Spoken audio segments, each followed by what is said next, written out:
마지막 수업, 쇼뱅의 죽음. 내가 처음 그 사나이를 만난 것은 8월의 어느 일요일 기차 속에서 일인데 당시 서부 사건이라 불리웠던 사건이 일어났던 초엽이었다. 그때까지 나는 그를 한 번도 본 적이 없었지만 곧 그를 알아볼 수가 있었다. 키는 훤칠한데 바짝 마르고 머리는 반백이며 얼굴은 붉고 매부리 코에 둥그런 눈에는 언제나 노기가 서려 있고 한편 구석에 앉아있는 훈장을 단 신사에게만 친절을 보여주고 있었다. 이마는 얕고 좁아 고집통이처럼 보였다. 같은 생각이 같은 장소에서 쉴 사이 없이 작용하는 까닭에 굵은 주름살이 하나 생긴 듯한 그러한 이마였다. 그의 태도에는 순진하며 아직도 궁극주의적인 면이 있으나 무엇보다도 프르랑스기라고 혀를 굴리며 알자를 발음하는 지독한 모양을 보고 나는 쇼뱅이로구나 하고 생각했다. 틀림없이 쇼뱅이었다. 단장을 휘두르고 주정뱅이처럼 남의 말은 듣지도 않고 맹목적이며 난폭한 미치광이 모양으로 목소리를 높이고 제스처를 쓰고 손에 쥔 신문으로 프러시아 군대를 쳐부수고 베를린으로 행진에 들어가는 판에 박은 쇼뱅이었다. 조금이라도 주저한다든가 화해를 해서는 안 된다. 전쟁이 있을 뿐이다. 어쨌든 전쟁이 필요하다. 만일 우리 편에서 전쟁 준비가 안 되어 있다면 쇼뱅? 프랑스는 언제라도 싸울 준비가 되어 있습니다, 선생님. 이라고 쇼뱅은 몸을 고추 세우면서 말했다. 그리고 치키 올린 그의 콧수염 밑에서 튀어나오는 알은 차창을 뒤흔들고 있었다. 사람들의 성가시게 구는 우둔한 인물이었다. 언제나 그 이름을 들추어내어 우스운 명물로 만드는 모든 조소나 유행가를 나는 얼마나 잘 알고 있었던 것인가. 그날 처음 그 사람을 만나고 나서 나는 이 사나이를 피하리라 굳게 결심했다. 그러나 이상한 운명으로 나는 그를 또다시 만나게 되는 것이었다. 처음에는 그라몽 씨가 의원들에게 프랑스의 선전포고를 성스럽게 알리던 날 상원에서였다. 노인들의 떨리는 환성이 오를 때 프르랑스 만세 하는 굉장히 큰 소리가 방청석에서 났다. 나는 장막 밑에서 쇼뱅이 커다란 팔을 흔들고 있는 것을 보았다. 그 얼마 후에 나는 오페라에서 그를 보았는데 그는 지라르댕의 전용 좌석에서 독일의 라인을 부르라고 요구하고 그 노래를 아직 모른다는 가수에게는 그렇다면 독일의 라인을 점령하는 것보다 그 노래를 배우는데 더 시간이 걸리겠군 하고 고래고래 고함을 지르고 있었다. 그 후에는 마치 귀신에 홀린 듯 나는 어디서나 그를 만났다. 큰 길, 작은 길 할 것 없이 골목골목에서 벤치나 테이블 위에 올라서서 북소리나 휘날리는 국기나 라 마르세이예스 애국가 속에서 출정하는 군인들에게 여송연을 나누어주고 야전 병원 부대에 박수를 보내면서 그 상기된 얼굴로 군중들을 위압하고 있는 미치광이 같은 쇼뱅의 모습이 보였다. 너무나도 소란을 피우고 떠들어대고 밀어제쳐 오는 까닭에 60만 파리 시민이 모두 쇼뱅 같아 보였다. 이 견딜 수 없는 환상으로부터 도피하기 위해서는 자기 집의 창문까지 굳게 닫고 파묻혀 있는 수밖에 없었다. 그러나 비셈부르, 회르바하의 패전에 뒤이어 계속 중첩되는 불행으로 그 서글펐던 8월이 끝없이 길고 긴 악몽, 열띤 고통스러운 여름의 악몽 같았는데 어떻게 집에만 처박혀 있을 수 있을 것인가. 전학 뉴스와 게시판을 찾아 싸돌아다니며 밤새도록 가스등 밑으로 초조하게 움직이는 불안한 사람들 속에 끼지 않고 견딜 수 있을 것인가. 그러한 밤에도 나는 쇼뱅을 만났다. 그는 대로상의 군중들을 해치고 다니면서 묵묵히 말없는 군중들에게 희망에 차서 좋은 소식을 길게 늘어놓고 무슨 일이 있어도 성공을 확신하며 비스바르크의 백흉갑 기병은 최후의 한 명까지 분쇄되었다를 수십 번이나 계속해서 되풀이하는 것이었다.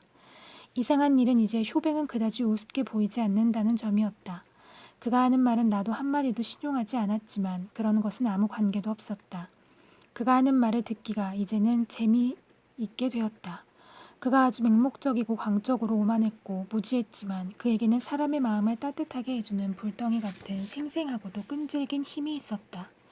몇 달이나 계속된 긴 포위와 개먹이 같은 빵이나 말고기를 먹고 지난 그 무서운 겨울에는 그 불덩이가 우리에게 필요했다. 파리 사람들은 누구나 이렇게 말하리라. 쇼뱅이 없었더라면 파리는 일주일도 지탱하지 못했을 것이다. 트로시는 이렇게 말하고 있었다. 프러시아 병들은 그들이 원할 때는 입성에 올 것이다. 그들은 못 돌아온다. 라고 쇼뱅은 말하고 있었다. 쇼뱅에게는 신념이 있었다. 그러나 트로시에게는 그것이 없었다. 쇼뱅은 무엇이나 믿고 있었다. 그는 공포된 계획을 믿고 바젠네 장군도 반격도 믿고 있었다. 매일 밤 그는 애땅부 쪽 샹지 군의 포성을 듣고 간간 후방 회데르브 휘하 저격 보병의 총성을 들었다. 그런데 더욱 불가사의한 일은 우리에게도 그 포성이 들려온다는 것이었다. 그런 정도로 이 우직한 영웅의 혼은 우리에게 침투되어 있었던 것이다. 선량한 쇼백. 흐리고 눈 내리는 날 비둘기들의 작은 흰 날개를 누구보다도 먼저 발견하는 것은 영락없이 그였다. 강베따가 우리에게 과대망상적인 웅변을 우리에게 보내왔을 때 구청 문 앞에서 그 우렁찬 목소리로 그를 통박하는 것이 쇼뱅이었다.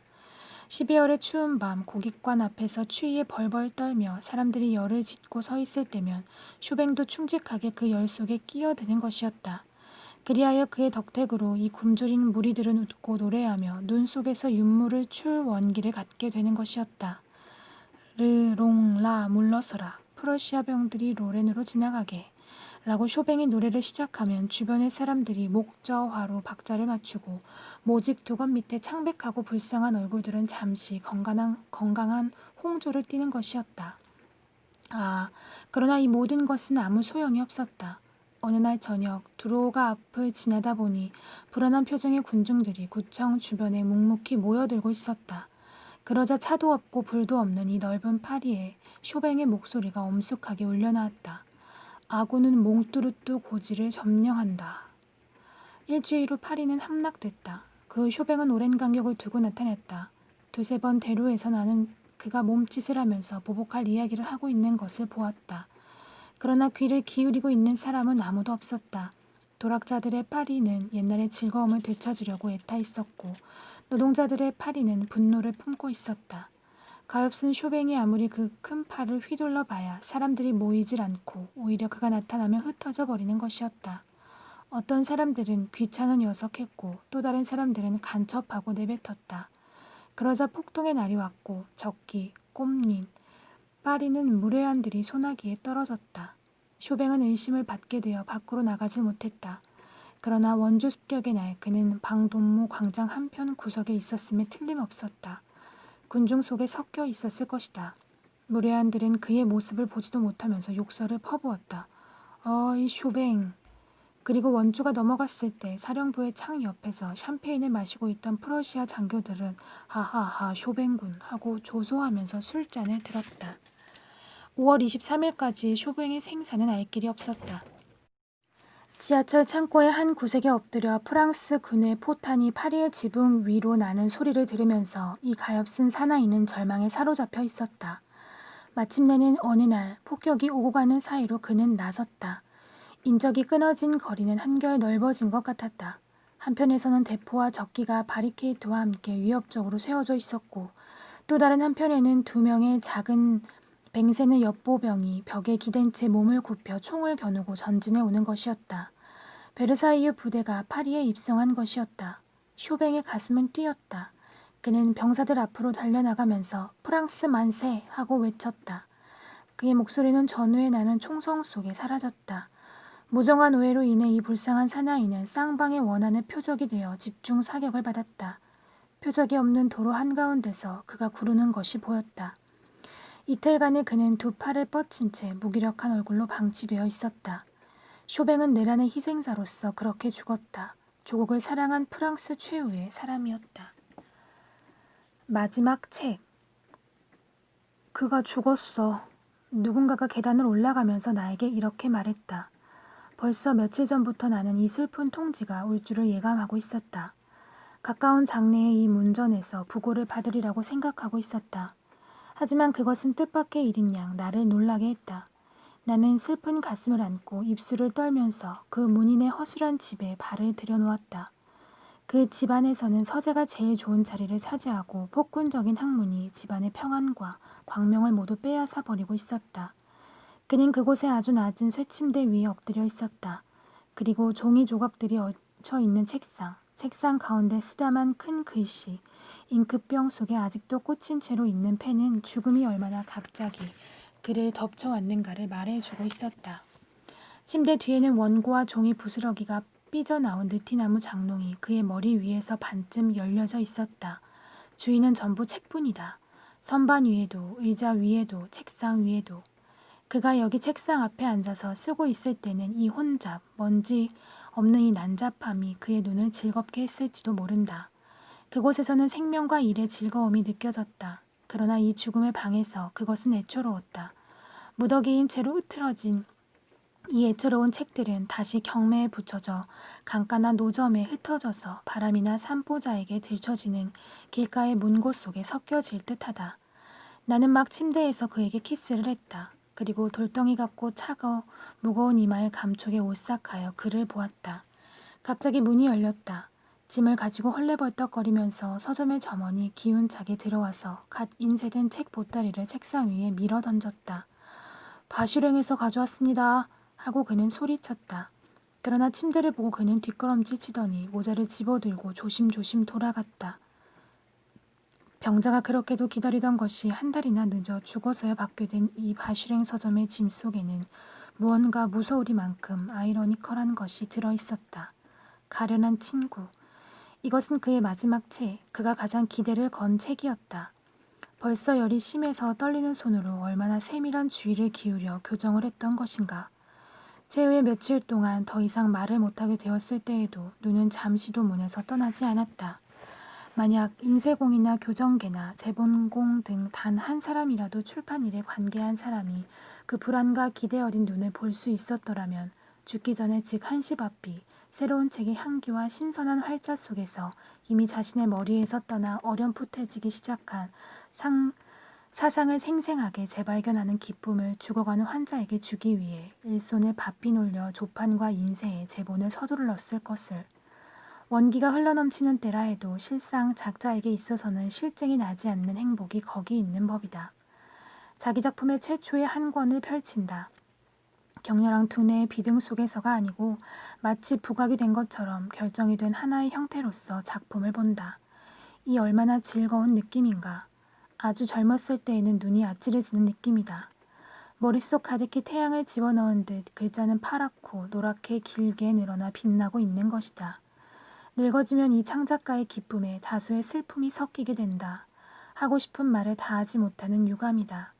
자기 속에 간직한 작품은 쓰여진 것보다 언제나 아름답게 느껴지는 법이다. 많은 생각과 일들이 이 머리에서 손으로의 여행 도중 사라져버리는 것이다. 꿈의 밑바닥을 바라보면 책 속의 사상은 떠있는 색조처럼 바닷속에 떠다니는 지중해의 아름다운 해파리와 비슷하다. 모래 위에 놓으면 약간의 색없는 몇 방울의 물에 지나지 않는다. 바람은 곧 그것을 말려버린다.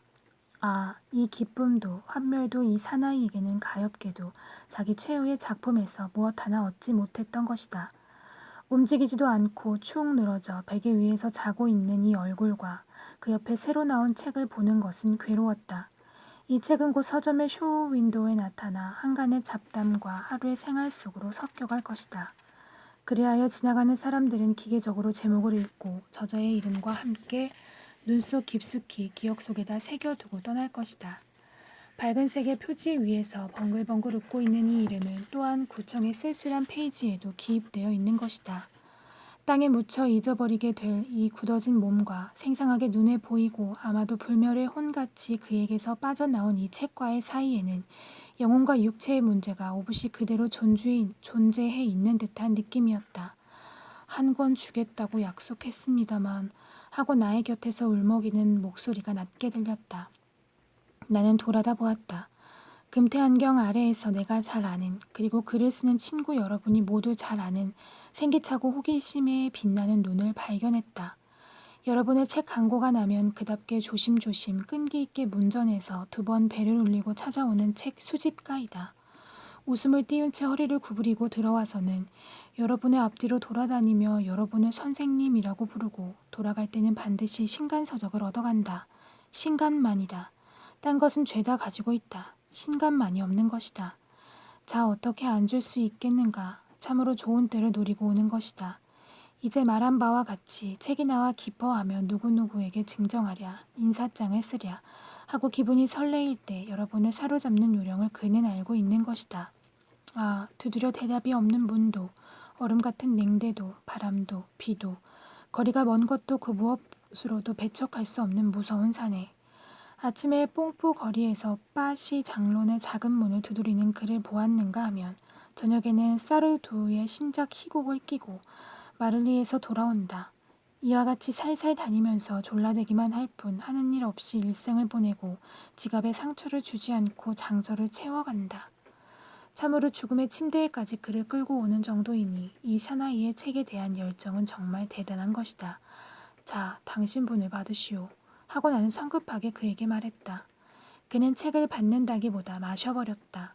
책을 포켓 속에 집어넣더니 근엄한 태도로 목을 들이우고 안경을 닦으면서 말없이 가만히 서 있었다. 무엇을 기다리는지, 무엇을 그를 붙들고 있는지, 단지 그 일 때문에 와서 약간 부끄럽게 느낀다는 건지, 바로 나간다는 건 체면이 안 된다고 생각하는 건지. 아니, 그게 아니다. 책상 위에 반쯤 찢어진 포지 속에 여백을 많이 남긴 꽃 모양의 컷을 삽입한 특제본을 몇 권 발견한 것이다. 가만히 생각에 잠긴 듯한 태도인데 눈도 마음도 전부 글이 쏠려 있었다. 곁눈질을 한 것이다. 괘씸한 녀석. 허나 이것이 관찰광이라는 것이다. 나 자신도 비통한 감동에 섞여버렸다. 그리고 시체의 베개 밑에서 연출되는 이 애통할 소이극을 눈시울을 적시며 응시하고 있었다. 서적광은 슬쩍 눈치채지 않을 정도로 약간 몸을 움직이면서 책상으로 다가갔다. 그의 손이 우연이라는 듯이 책 위에 놓였다. 그는 그것을 뒤집어 펼치더니 종이를 쓰다듬었다. 점점 눈이 빛나고 혈기가 얼굴에 돌았다.